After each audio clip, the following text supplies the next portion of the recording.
I appreciate those of you that have brought comfort to me this morning. It says that some of you read the Steve story this week and in the newsletter and know that I took the youngest daughter away to school and that was not going to be an easy experience for me. I really felt more bad for some of you than I did me this morning. Alan came into my office just wanting to hug and said, "You just look like you need a hug."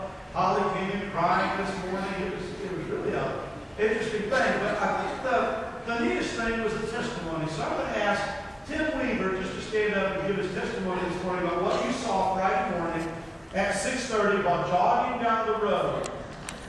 First of all, running. You're running. Running is a relative term.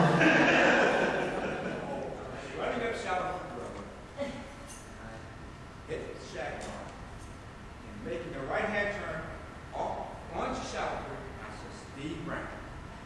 Steve Brown looked at me like this. There was a second car between Steve and the third car. The third car was Jan. And Jan looked like this. In the middle car was Tori.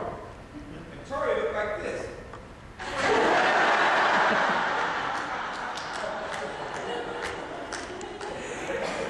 So I guess there's more sadness than we could imagine. Last night we did a text from Tori, and it says something like this. Her roommate, moving away from home first time also, she said, "My roommate's mother left a little while ago, and my roommate is in the bed with the covers pulled up over her head. I don't know when she's planning to come out."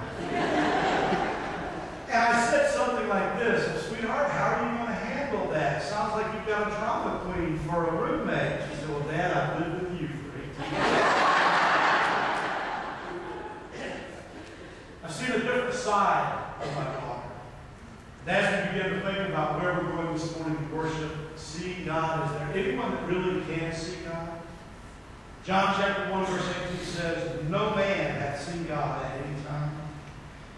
Paul writing to young Timothy says about God, "Whom no man has seen, nor can he." I'm wondering, when we talk about seeing God, is that really an impossible task that none of us really have the ability to do? And yet there are places in Scripture where God reminds us, you can see Him, you can experience Him, and you can know Him. And maybe what God's saying to us is, you can't see me in all of my glory. You can't see me as you desire to see me. You can't just knock on my door and come into my living room and sit down and have conversation with me. But there are times when I will give you glimpses, and those glimpses will be enough. Moses had a great desire to see God. In Exodus chapter 33, we have this story of how God interacts with Moses. And he says to Moses, "You can't see my face, for there shall no man see me and live."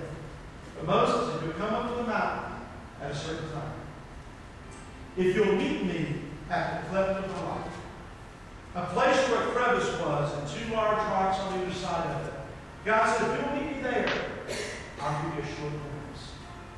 Moses makes his way up there, and as God instructs him, he gets back into the cleft of the rock. He gets in between these two places. And the Scripture says at the appointed hour that God appeared.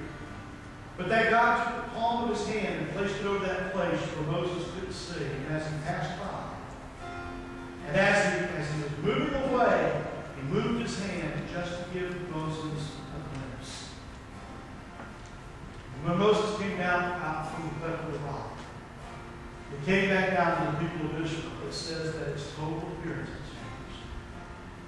And that from that day forward, Moses will never, ever be seen. I wonder if there's a chance that God would say, "Meet me at North River on Sunday morning. Meet me out in the wilderness. Meet me in downtown Atlanta where there's homeless people. Meet me on the roof of a house where the elderly need some shingles. Meet me out in the woods behind a hotel where people are living in tents. If you'll meet me there. If you'll be there at a certain time, at a certain place, I'm not going to give you a full view because that's more than you can stand. But what I might do is just put my hand up there, and when I move my hand for a few short seconds, you'll notice and your life will never